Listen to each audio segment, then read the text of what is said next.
It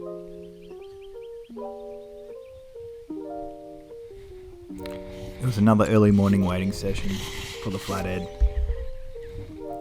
She was pretty nippy this morning, so I was sticking pretty shallow. It was just after the high tide. I was using a 1 to 3 kilogram Veritas and a 2500 Stratic. I've actually changed up the braid I'm using. So previously I'd used 4-pound Fin's braid, and I had a crack at the 5-pound Siglon Sunline. It was really thin. It was the thinnest braid I've ever really used before. Really small diameter, and it was a little bit tricky to tie the knots at first, to be honest, but I got the hang of it. The line came off the reel really well though. It was one of those times where you cast out and you think you snapped off the lure because the line's flying off so nicely. I could improve my casting distance by a fair few meters, and I was using the shorter rod as well. I went with the shorter rod today just because I wanted to use a wading net, and the 8'6" was a bit problematic in an area like this where I can't really walk to the shore. Here I've just got a 4-inch Z-Man Streaks curly tails, and I've got it on a 1/8 jig head, and I'm pretty sure the size was 1/0. It may have been 2/0, but I think it was 1/0. I'm just giving it a few exaggerated hops with the shorter rod and reeling it in. Slow retrieve.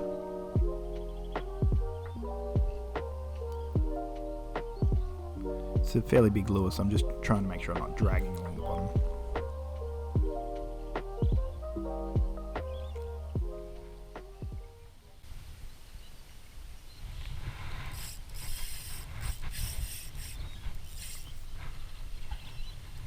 Lovely hookup.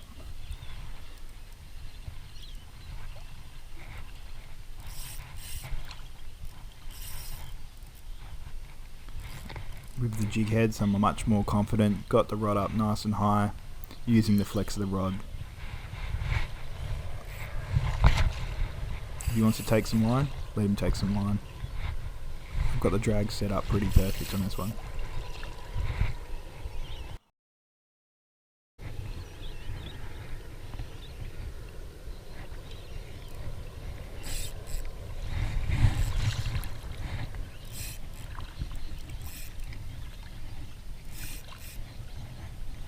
I'm happy for him just to tire out. It'd be easier to net as well.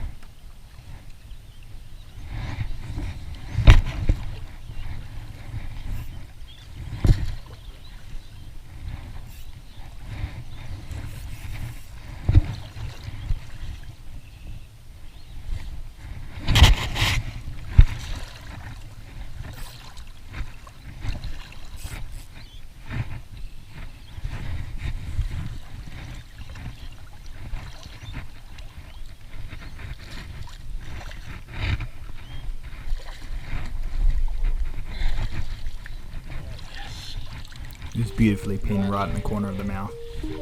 Beautiful. Awesome start to the day.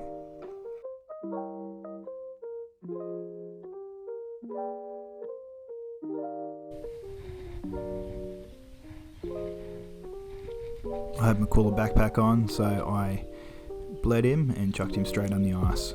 So I just had a couple of frozen bottles of water in the backpack and chucked him on to keep him cool so I could keep on cruising along.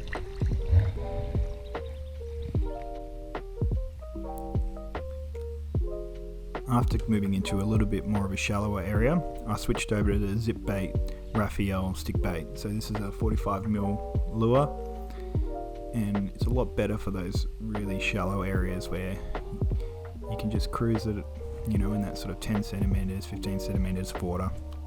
Get really close to the edge too as well, if the tide's gone down a little bit where it's not right up there, but the fish are still, sticking around the structure a little bit.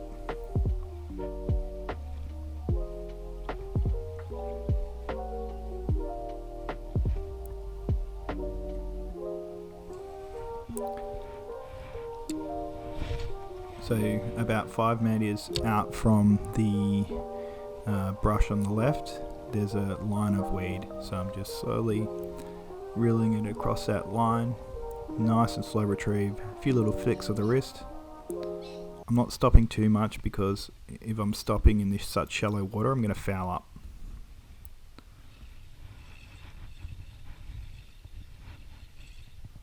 It's hard to tell how big this one was because he pretty much started swimming directly towards me. I thought when he'd see me he would just start running.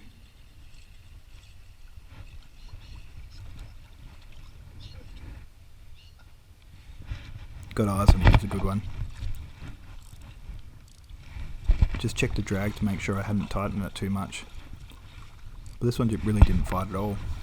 Sometimes when the lure goes right down their gob, it makes it a little bit more difficult for them to fight, or they don't really know what's going on. Either way, he was about the same size as the last one, and the drag wasn't too tight at all. I was hoping he'd run just because it's going to be a pain in the ass to net him like this, because he's going to flip everywhere and you've got a good chance of shaking out the lure. And I've only got 6 pound leader on as well, so I've just got to take it nice and easy. Jumping around like a madman.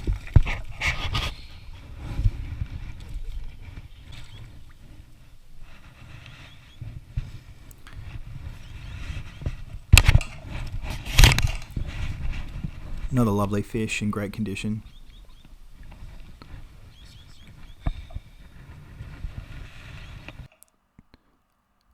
Had the lure right down there. Unfortunately, about 3 casts later, yeah, I'm not really sure exactly what happened, but it was sort of like a wind knot / tangle. I lost about, 20 meters of the new braid, maybe even 30. This is what can happen when you use this type of line, I guess. Either way, it didn't really spoil a good day. So I'm just going to run for a few filleting techniques. So I've already done one side of this flathead and I'll show the other. So this is one way to do it. This is probably not my most preferred way, but a good way as well. So I go behind the pectoral fin, put the knife along the backbone, slowly make my way through the rib bones, and then slide my knife all the way to the end. I don't cut all the way through. I leave the fillet attached to the flathead so I can use it to pull off the skin. So here I'm just making a small incision right at the end here, working my knife down for about 4 to 5 centimeters, maybe a little bit more, and then I'm just going to peel the skin back.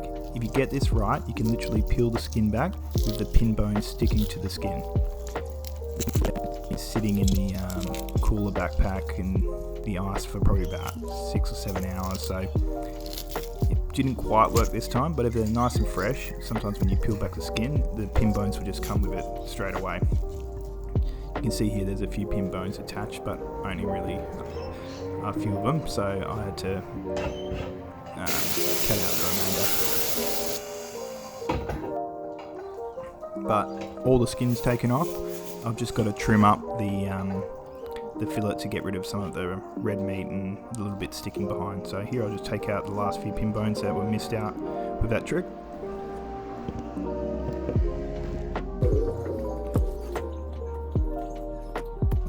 So I'm just cutting off any of that sort of like veiny membrane that's left behind, or little bits of red meat, which is makes it look, it doesn't really matter that much, but it makes it look a lot nicer and tastes a little bit better.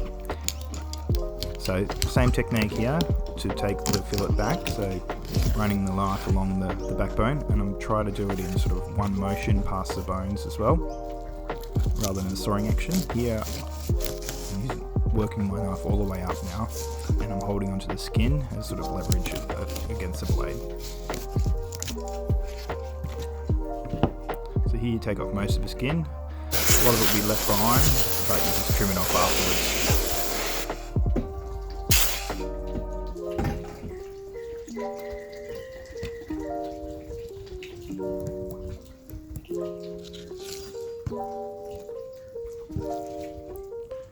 This way the fillets are a little bit more neat and a little bit less rough. Sometimes when you rip off the skin, it can sort of make make the surface of the fish a little bit rough on where the skin's been ripped off, particularly if the fillets are cold, like what happened before.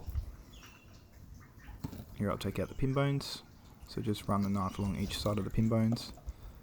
You can feel how far they go back.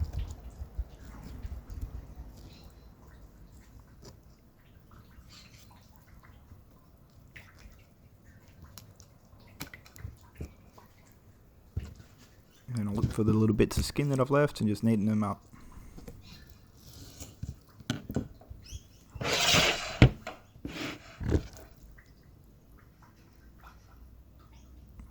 And again, any of the membrane or little bits of red meat will cut off.